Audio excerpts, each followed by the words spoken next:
Аман келді. Дәулеті мен сәулеті келіскен көріктіген. Көгінде батыр бабалар рухы дамылдаған, жастықтың алауы жалындаған, өңірі гүл-гүл жайнаған, тұрмысы қыз-қыз қайнаған ауданның әкімшілік басқару орталығы. Амангелді 20 ғасырдың басында отаршылық езгеге шыдамай, бодандықтың бұғауын үзуге талпынған қазақ рухының алдаспаны болып жарқылдаған атақты батырдың есімі. Амангелді күндіз күн, түнде төсін ай таптаған байтақ дала. Айбынды атырап торғайдың құйқалы қонысы. Аумағы 22.650 шаршы шақырымнан астам алқапты алып жатқан ауданның атауы. Қостанай облысының бір ғана ауданы болғанымен, бүгінгі Амангелді атырабына Европаның бірнеше елі тұтас сиып кетері. Байтақ дала қойнауына небір ғажап тылсым сырларды басып жатыр. Мысалы, Торғай даласынан табылған мына геоглифтерді ғалымдар бір ауыздан Мысыр пирамидаларының құрдасы деп мойындап отыр. Бұл беймәлім жер бедерлері 2015 жылғы әлемнің ең үздік 10 жаңалығының қатарына кірді. Бір ғана Үштоғай Төрттағанның өзінің диагоналінің ұзындығы 406 метр болуы таңғалдырмай қоймайды. Мұнда әбден шөкті дегеннің өзінде биіктігі 1 метр 101 үйінді бар. Осы тектес көне жер бедерлері Үрпек ауылына қарасты Ағаштыкөл бөлімшесінің жанынан табылды.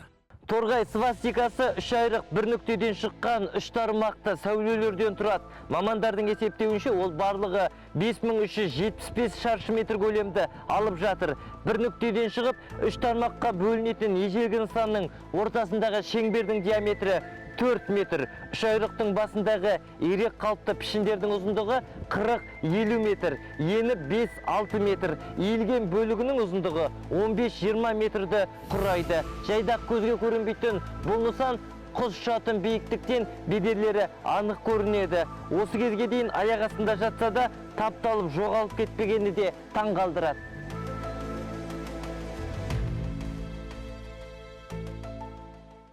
Өткен өркениет өрнегінің құпиясын ашу ғалымдардың еншісінде. Бұл да Торғай төсінен ежелден ел арылмағанына дәлел. Ерлік пен өрліктен өрілген өңір шежіресі ұлт тарихымен біте қайнасып жатыр. Енді арғы тарихтары анау жоңғарлармен күрестен басталады. Қарадың. Бергі тарихы мына ұлт қозғалысынан басталады. Ұлт көтерілісінен басталады. Керемет әлгі қазақтың тарихында қалған 16 жылғы үлкен көтеріліс сол Амангелді ауданының ішінде болған. Бұрыннан ұлттық рухы жоғары, әр уақытта өзін жерін, елін қорғауда, жерін қорғауда үлкен тамыры тереңге кеткен батырлар көп шыққан аймақтың біреуі. Бұл жерді Батпақара дегеннен көрі бұрын Торғайдың төсі деп атаған екен. Қазіргі уақытта да Торғайдың төсі деп айтса артық емес. Жалпы Торғай төсі бір ғажап тарихқа тұнып тұр. Мысалы, кейбір ғалымдардың болжамына сүйенсек, Қараторғай өзенінің бойындағы мына қосыдың ежелгі темір дәуіріне тиесілі. Сырт пішіні кигіз үйге ұқсас құрылыс нысаны кезінде академик Әлкей Марғұланның назарына түсіп, мемлекет қорғауына алынған. Бұл көне дәуірдегі ғұрыптық орын болуы ғажап емес. Қабырғалары қалың етіп қаланған діңдер. Жаугершілік заманда да халықтың қажетіне жарады. Жоңғар қалмақ сол жорықтары кезінде сол кезде пайдаланған, бұны салған жаңағы жауды мына қырдың басынан қарап тұрып, жау келетсе жаңағы ортасына от жағып, мынаның төбесінде жаңағы тесік бар, сол тесіктен түтін арқылы белгі берген. Осынау қасиетті өлкені өр ұлдары ешқашан жауға бермеген. 18 ғасырдағы жоңғар шапқыншылығына қарсы күресте торғайлықтар да ереуіл атқа ер салды. Солардың бастауында Шақшақ Жәнібектің үзеңгілес серігі Тілеулі Әбдірахманұлы тұр. Тілеулі батырдың даңқты жолын 19 ғасырда Бегімбет Иман, Сары Қошқар, Төлек Жауке, Шәкір сынды батырлар жалғады. хан Нияздай билердің ізін ала Жарылқап, Баймұрат, Айтқұл, Қаралды, Айыпберген, Шоң, Орманбек, Тайшығара, Досай сынды тұлғалар шығып билер институты қалыптасты. Өңірде білімнің дарағы егілді. Батпақарадағы алғашқы мектеп сонау 19 ғасырдың соңында ашылды. 1887 жылы Ыбырай Алтынсарин Батпақара жеріне кезекті бір сапарында Баймұрат бимен кездесіп, оныменен осы елде, осы жерде, осы төгіректе мектеп ашу жөнінде келісімге келеді. Кейіннен сол ойын жүзеге асырып, Баймұрат өзінің баласы Айтқұлдың қыстағында мектеп 1888 жылы ашылған. Мектепке алғашқыда 12 бала тартылған екен. Оның 2 баласы сол мұғалімдердің баласы болса керек, орыс баласы болғанда, қалғандары сол жердегі қазақ балалары болған.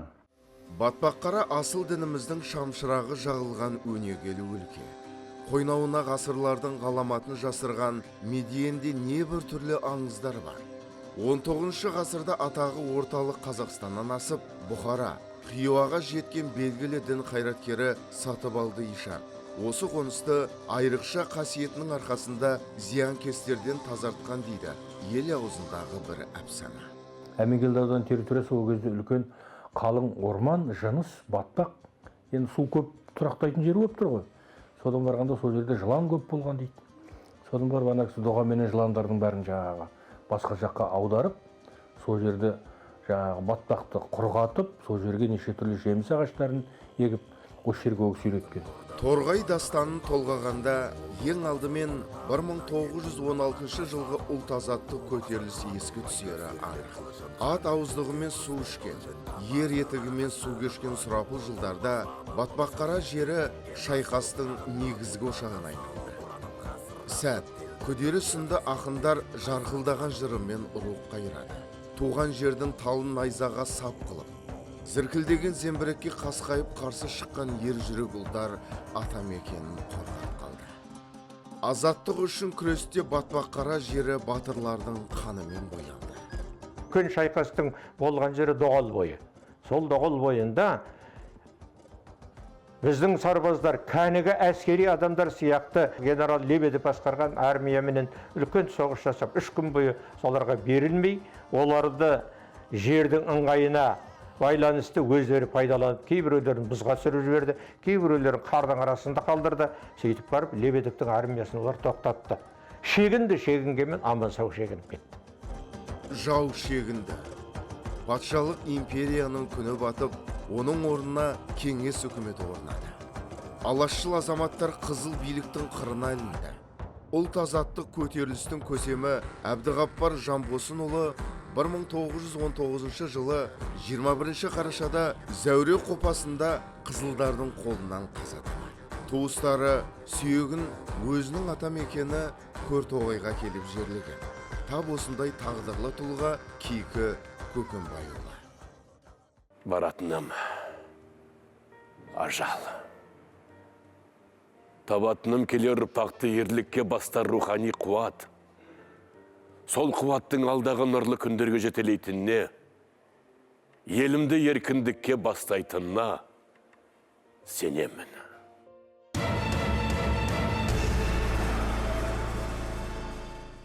Серкелерінен айырылып соғыстан титықтаған Торғай жерін 1921-22 жылдары жұт жайлады. Енді осындай жағдайда қазақ зиялылары сол қазаққа алыста жатқан, шалғайда жатқан өздерінің бауырларына қалай көмектесу мәселесін қояды. Жүсіпбек Аймауытов Семейге барып, сол жерден комиссия ұйымдастырылады. Совет үкіметі осы комиссияға кіреді. Сөйтіп анау Семейден Торғай даласына мал айдайды. Бірақ бұл Аймауытовтың әкелген малы ол септігін тигізгенмен де проблеманы шешпейді. Торғай халқының біразы сол 21 жылы қырылып қалды. Күн өткен сайын кеңес билігі бекей түсті. Жаңа әкімшілік құрылымдар белгіленді. 1928 жылы 17 қаңтарда бүкіл одақтық атқару комитетінің жарлығымен Батпаққара ауданы құрылды. Осылайша қазіргі Амангелді ауданының негізі қаланды. Ол тұстағы әкімшілік аумақ қазіргіден де ауқымды болатын. Бұдан бөлініп шыққан кезінде Арқалық ауданы үлкен қалаға айналды, облыс орталық болды. Кезінде Амантоғай деген аудан бөлінді. Жер көлемі бір облысқа жететін аудан ол. Қайдауыл болысы деген болыс болды. Қазір қарап отырсаң, ол қазіргі кез келген біздің Қазақстандағы облыстардың жерінде жерді мекендеген. Сонау Наурызынан бастап мына Ұлытауға дейін, Жезқазғанға дейінгі алқапты алып жатқан. Торғай, Жалдама, Жыланшы өзендерінің алқаптарын алып жатқан кең байтақ жер болатын. Кеңес үкіметі тарихында қазақтан шыққан тұңғыш революционер Әлиби Жангелдинді айтпай кетуі мүмкін емес. Батпаққара баурайында туып, әлемге танылған Әлиби мен Амангелді батырдың есімі халықтың зоры мақтанышына айналды. Ал Байқадам Қаралдин, Файзолла Ишан, Әбдіғаппар, Кекілер солақай саясат салдарынан көпе көрнеу шеттетілді. Жаңа үкіметтің жөнсіз әрекеттері жергілікті халықтың ашу ызасын тудыра бастады. Голощекиннің кіші қазан төңкерісі, күштеп колхоздастырылу сынды асыра сілтеушілікке ежелден еркіндік пен ерлікті мұрат тұтқан Батпаққара жұрты бұғып отыра алмады. 1929 жылы көтеріліс бұрқ етті. Батпаққарада 2 желтоқсанда 50-ге жақын жігіттер жиналып Торғайға басып кіреді. Бұл жігіттердің ішінде бірнеше адам бар, бірақ ішінде ең басында жүрген ол Бармақов деген азамат, Омар Бармақов деген. Сөйтіп Батпаққараға басып кірген жаңағы жігіттер аудандық атқару комитетінің төрағасын, аудандық партия комитетінің хатшысын, аудандық милицияның бастығын, аудандық прокурорды, аудандық судьяны тұтқындайды, ана ғимараттарын өртеп жібереді. Бұл халық қозғалысы да күшпен жаншылды. Бас көтерер батырлары бұғалыққа түсіп, қолдағы бар малынан айырылған халық көп күтпей 1931-32-ның алапат аптығына ұрынды. Мына үрпек, иманы сақпастырған жер, сонда қазақтың бір даңдан етегін бая тұрады. Сол анау жақтан бір аңшылап келе жатқаннан келсе, жаңағы кигіз үйлердің бәрі тұр, байдың үйі тұр, басқаның үйі тұр. Жаңағы түлкіші, қасқыр ішіктер, жаңағы алтын білезіктер, алтын саңықтар бәрі тұр, бір адам жоқ. Бәрі көшіп кеткен. Сосын аудан орталығына облысқа қарай бәрі жөңкілген ғой. Соны жеткені Қостарға жетіп, жетпегені 90% жолда қырылған. Бұл бүкіл халықтың үлкен қайғы. Торғайдағы аштықтың ащы шындығы бесеудің хаты болып Мәскеуге жетті. Сол бесеудің бірі Батпаққарадағы зұлматты көзімен көрген Ғабит Мүсірепов болатын. Орталық партия комитетінде жауапты жұмыс істейтін Ғабит Мүсірепов соны қыс ішінде жаңағы Амангелді ауданына қыстың ішінде жібереді.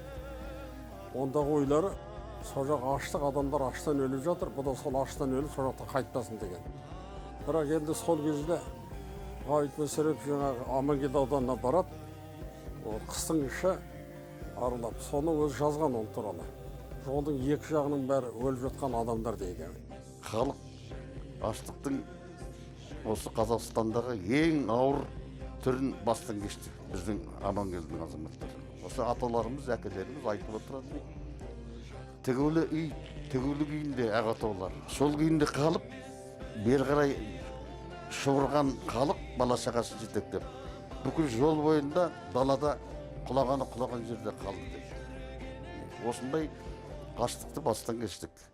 Қисапсыз құрбандық бере жүріп халық бұл сынақтан да өтті. Халық шаруашылығы жандана бастады. 1936 жылы 21 қыркүйекте ұлт азаттық көтерілістің 20 жылдығына байланысты ауданға Амангелді Сардардың аты берілді. Ол уақытта аудан көлемінде 15 ауылдық кеңеске қарасты 65 серіктестік жұмыс істеді. Халықтың мәдени, рухани өміріне соны серпіліс кірді. Ел ішінен Нұрхан Ахметбеков, Құтжан Қажығалин, Қазбек Әбенов сынды сұңғылалар іріктеліп театр құрылды. Алайда бұл дауыл алдындағы тыныштық еді. Бір жылдан соң әйгілі 37-нің зұлматының қара бұлты төнді. Сталиндік репрессия ауданның бетке шығар қаймақтарын қалқып әкетті. Еңбекші халық сонда да ертеңінен үміт үзбей тіршілік алға жалғасты. Кенеттен екінші дүниежүзілік соғыстың өрті бұрқ етті.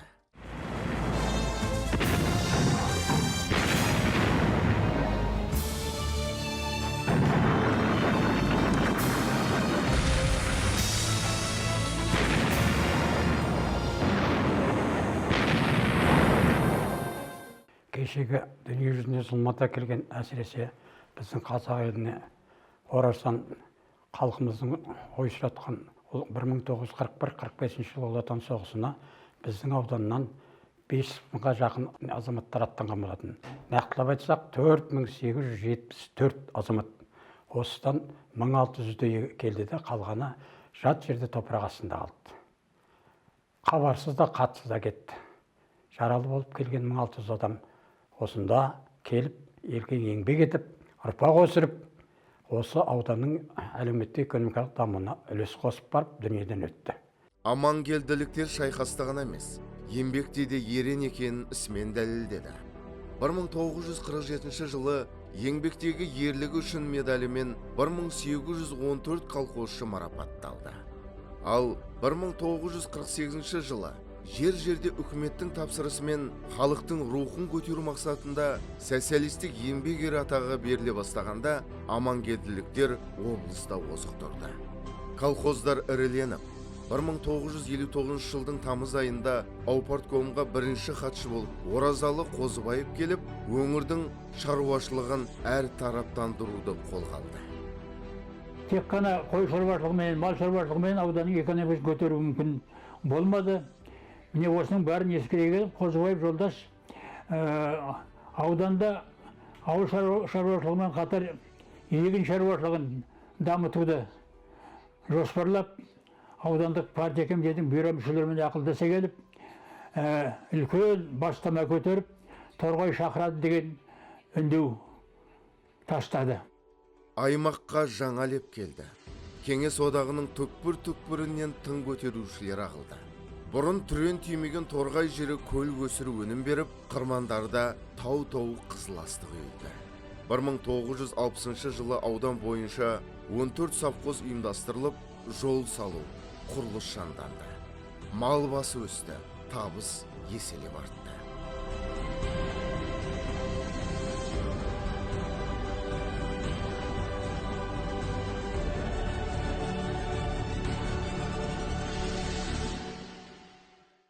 Шаруашылықпен бірге мәдениетте алға басты.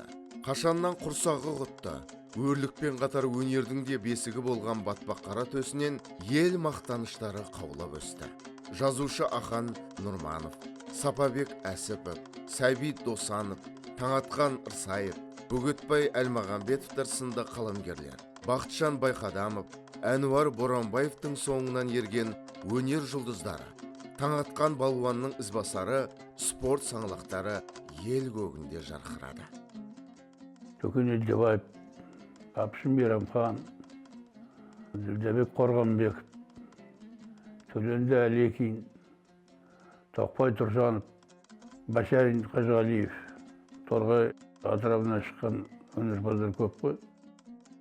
Содан кейінден келіп біз қосылдық 60 жылдары. 1970 жылы Торғай облысының құрылуы ауданның жаңа тынысын ашты. Арқалық Торғай тас жолы салынды. Құрылыс нысандары көбейді. Байланыс саласы жақсы дамыды. Қазақ ССР-не еңбек сіңірген ауыл шаруашылық қызметкерлері көбейді. Қазақ ССР-не еңбек сіңірген дәрігерлер шыға бастады. Соның ішінде Сағила Ақтанқызы, Мырзекен Нұрғазин, Ақбайзен Әлмағамбетов сынды білікті кадрлар қалыптасты. Әбілдин Нағашыбай, Бадаев Сейтжан, Баймұратова Жұмабике, Қазанғапова Жұпар, Қасымов Қыждуан, Қолдаспай Бірмағамбет, Сақтағанов Қабдырахман, Тұрманбеков Зейденди Қазақ ССР-ның білім беру үздіктері көптеп шықты.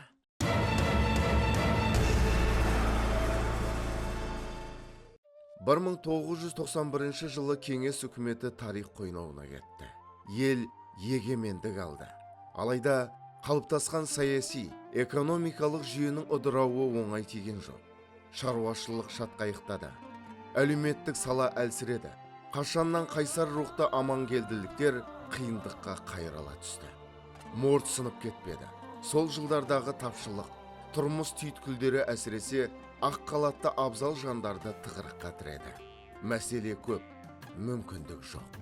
Әйтсе де, білікті мамандардың жанкешті еңбегінің арқасында бұл ауыртпалықта еңсерілді.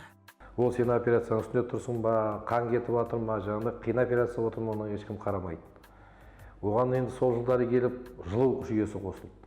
Жылу жүйесі де тоқтады. Бірен саран аздап көмір болса, сосын жағады.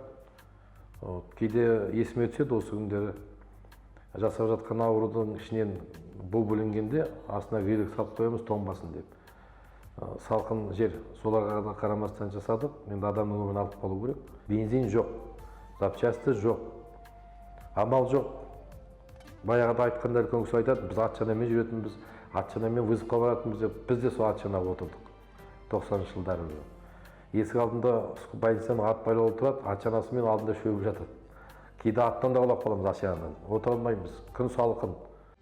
Табиғатынан табанды, өр, еңбек сүйгіш амангелділіктер өтпелі кезеңнің қиындығын да тез игерді. Халық нарықтық экономикаға бірден бейімделіп, Амангелдіде кәсіпкерлер легі қалыптасты. Бүгінде аудан астықты өңірге айналған.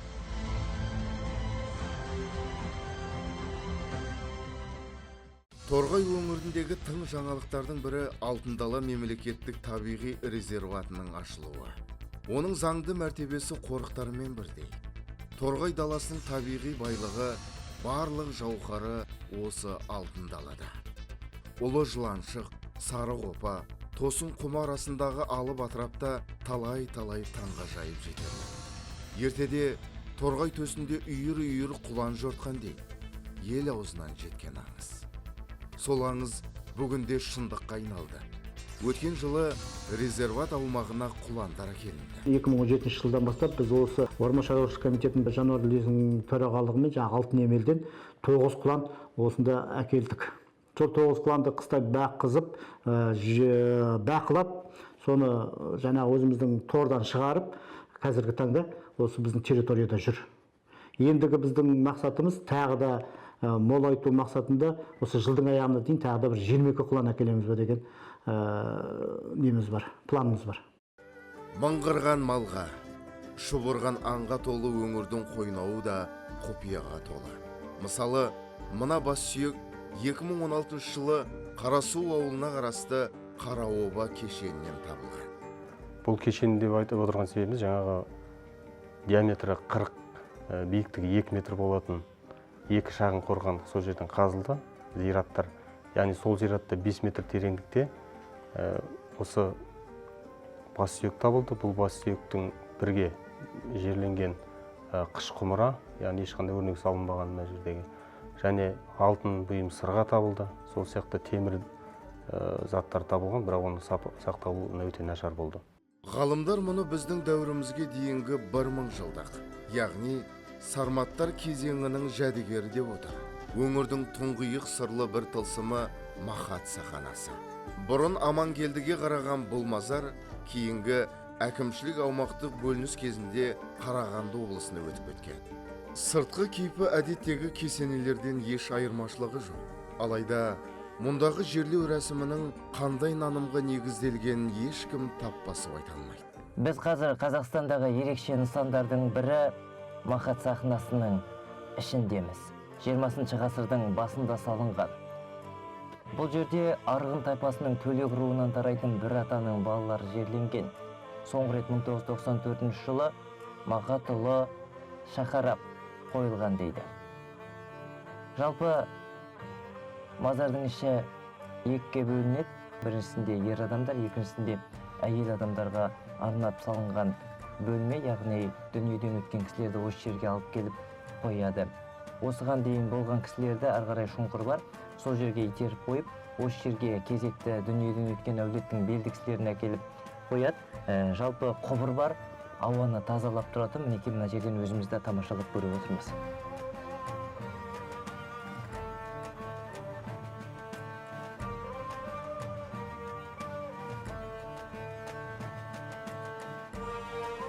Жергілікті халық айтқан деректерге сенсек, мазарда Махат атаның кіндігінен тараған 20 шақты адамның сүйегі жатыр. Мәйіттерді жерлерде мұсылман рәсімімен ақ кебімен арулап қойған.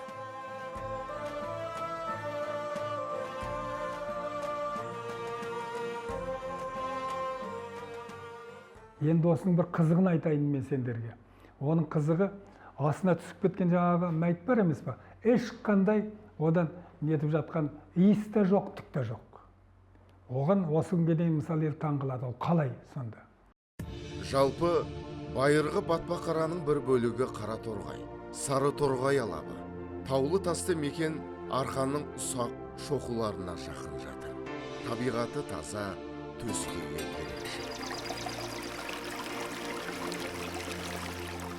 Біз қазір кезінде Амангелді ауданына, бүгінде Арқалық қаласына қарасты Екідің ауылының қасындамыз. Бұл ауылдың қасынан Арғанат тауынан бастау алатын Қараторғай өзені ағады екен. Ауылдан 2 шақырым ұзағаннан кейін Қараторғай өзені Ұлытаудан бастау алатын Сарыторғай өзеніне құяды, ал осы екі өзеннің құйылысы кейін Торғай өзеніне барып құйылады. Қиын қыстау сәтте арқа сүйеген батырларын, әулие әмбиелерін халық дүниеден өткесінде құрмет тұтқан. Сондықтан да байырғы Батпақара аумағында ел зиярат ететін зираттар көп. Соның бірі Абылайдың ақ туының астында Кенесары ханға сүйеу болып, азаттық үшін алысқан халық батыры Төлек Жәукенің кесенесі. Жәуке батыр 1822 жылы туған. Ол Кенесары Наурызбай бастаған ұлт азаттық көтерілісінің алғашқы кезінен Қырғыз Алатауындағы ең соңғы шайқасына дейін жорықта бірге болды.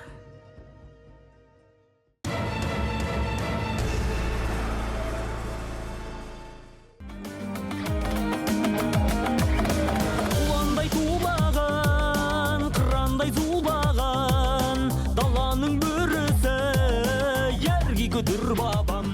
Ұлытау баурайындағы жолы бұралаң, жетуі қиын, сырт көзден жасырын мына орын Кейкі өңгірі деп аталады. Қайран ер Кейкі жаны қысылғанда осында бас сауған. Үлкенші тұлпардың жалына жабысқан, халқымен қауышқан оралы балыстан, Бахадыр бабамыз жаралған намыстан. Елеместік ерлер ортақ дейтұғын, ерлер өткен елдің қамын жейтұғын. Ей жолаушы аттан түсіп тағзымет, өңгірі бұл көкжал құлан Кейкінің.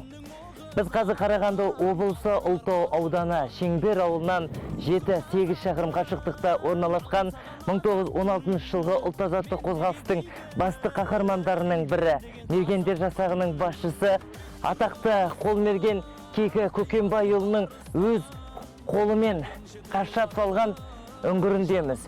Тау шатқалында орналасқан, айналаның барлығы алақандағыдай көрінеді, қай жағынан болса да жауларына келуге ыңғайсыз.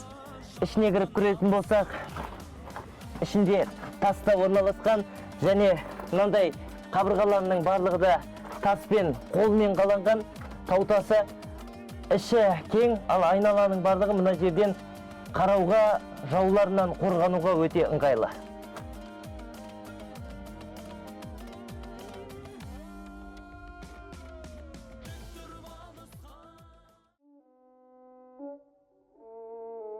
Кеңестің кесірлі саясаты атында ататпаған Кейкінің есімі егемендікпен бірге қайта жаңғырды. Батырға мемлекеттік деңгейде құрмет көрсетіліп, бас сүйегі Тастауылының тұсына келіп жерленді. Еңселі кесенесі аймақ халқының келуге ынтық киелі нысанына айналды.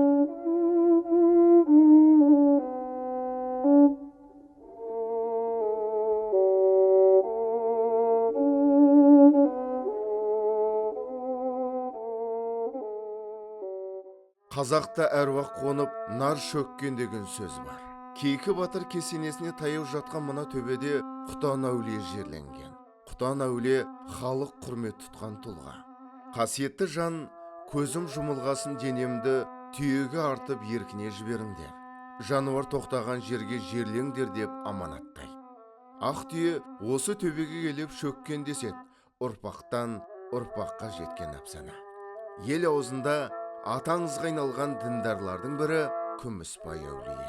Күміспай әулие мынау енді Қызбелдің азаматы ғой, Жылқайдар. Сол енді ол кісінің жастау кезі көрінеді.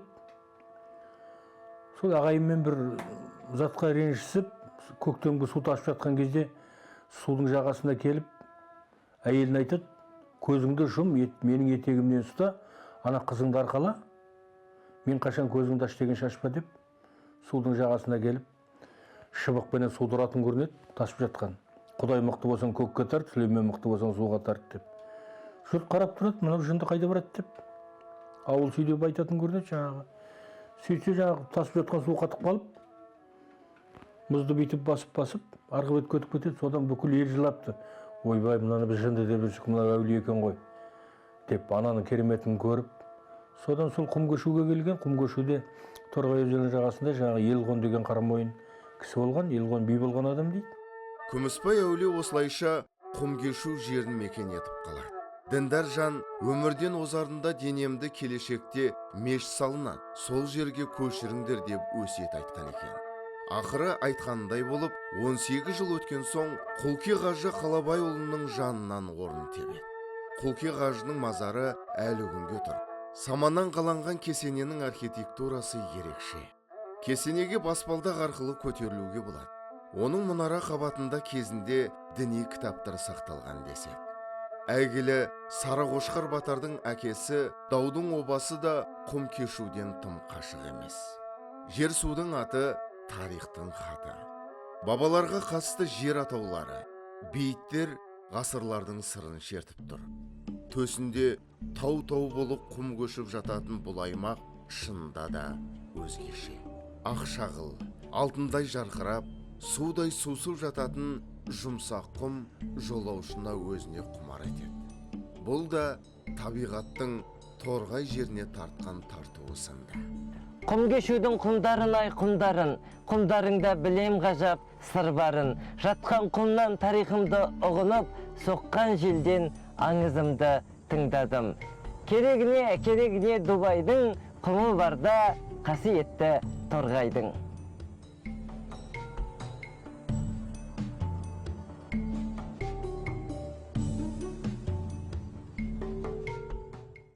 Торғай жерін кезінде қалмақтарда қоныстанған десе.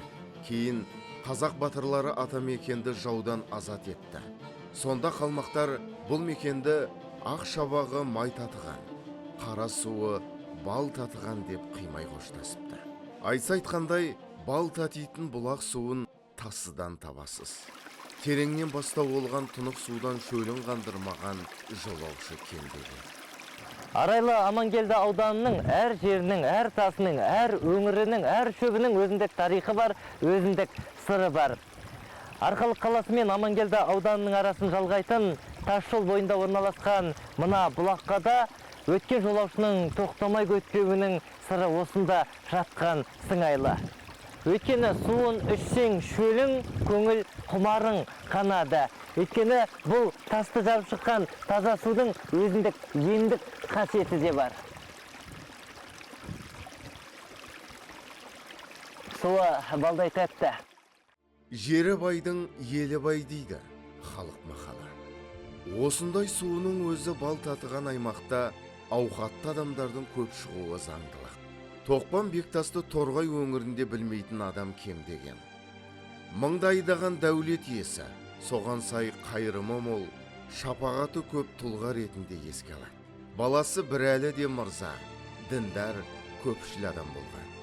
Кәмпеске жылдары Бірәлі қылқұйрықтарын Қостанай жылқы зауытына тапсырады. Бектас жел қанатты күліктері алыс жолға төзімділігімен, жүйріктігімен ерекшеленген.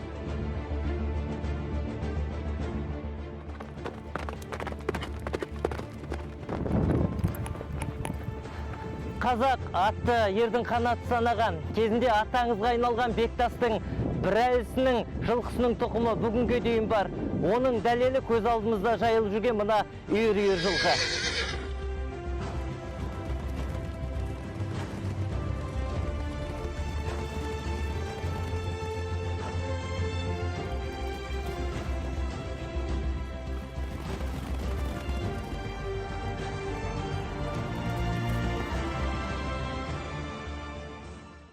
ат аунаған жерде түк қалады. Ел іші, өнер кеніші барда жас толқын таланттар легі толыстамақ емес. Батпаққара жерінен қанат қаққан өнер саңылақтары бүгінде әлем сахнасында ән салып жүрсе, бұл туған елдің мерейі ме немене? Осы елімізді, жерімізді, туған жерімізді тек қана мақтаныш пен сағынышпен еске аламыз. Себебі бұл өңірде үлкен ұлылар, керемет тұлғалар, дарындар, ақындар, әншілер, сазгерлер өмірге келді. Мінекей бүгінде Қалибек Дербісалдин деген үлкен керемет қазақтың композиторына айналған дарынды тұлға, бұл да Батпақара өңірінің азаматы. Біз даламызбен мақтанамыз. Бүгінгі күнде мінекей әлем сахнасына Сүндет Байғожиндай үлкен дарын өнерін сахнаға көтерді. Әлі де ұрпақтан ұрпаққа осы дарын келу, өнер жалғаса береді деп ойлаймын. 90 жылдық тарихта амангелділік талай саңлақ, республикалық, халықаралық, әлемдік додаларда топ жарды. Ел барда ер тудырмай тұра алмайды. Текті қазақ аман тұрғанда алталаштың намысын арқалайтын әлі талай алыптар туа бермек. Ғасырлар сынына иілмеген, қандай қиын сынақтарда да сынбаған ұлылардың бесігі Батпаққараның есімі тәуелсіз елмен бірге мәңгілік жасайды.